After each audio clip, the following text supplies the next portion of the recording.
I believe it's with a strong sense of history that we come together on this day.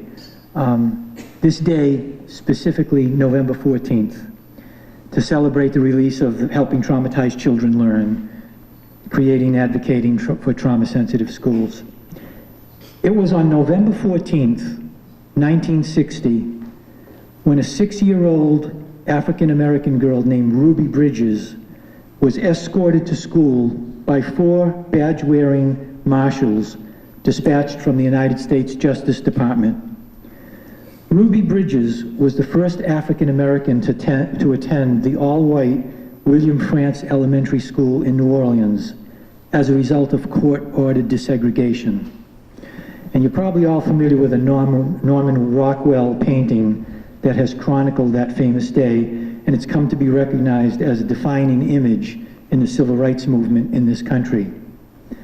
Well, today, maybe not in as momentous a way, we're continuing the work of developing the best school environments for children.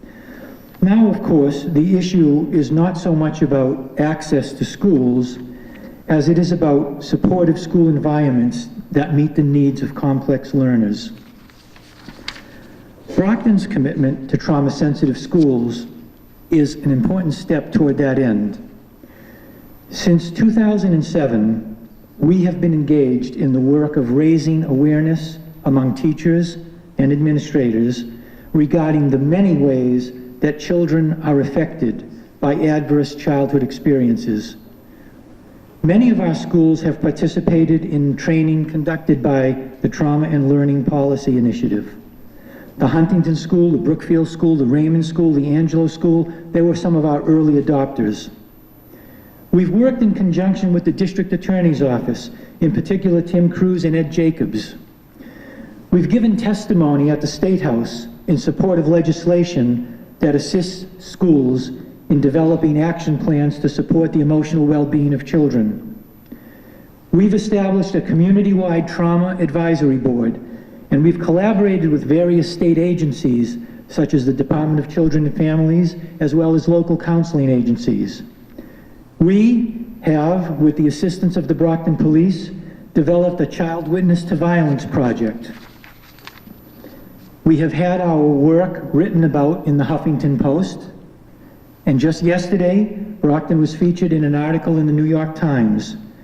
In particular, Elizabeth Barry, our Executive Director for Teaching and Learning at the K-5 level, and Ryan Powers, Principal right here at the Baker School, were both interviewed. And we have found a wonderful partner in Lesley University. I'd like to acknowledge publicly the assistance of Joe Cambone, Senior Associate Dean for Strategy and Innovation, and Mary Beth Curtis, who is the Director for the Center of Special Education, both of them at the Lesley Graduate School.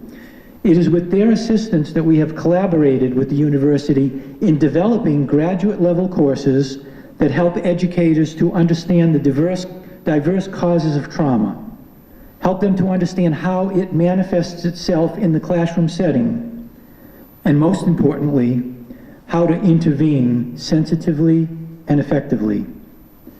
To date, more than 225 of our own Brockton professional staff have successfully completed at least one of these courses. We have made a good beginning, but it's important to recognize that it is just that, a beginning. This work must ultimately be woven into the fabric of education. And today, November 14th, is indeed a fitting day for us to reflect on and to renew our commitment to the type of supportive environments embodied in the concept of trauma-sensitive schools.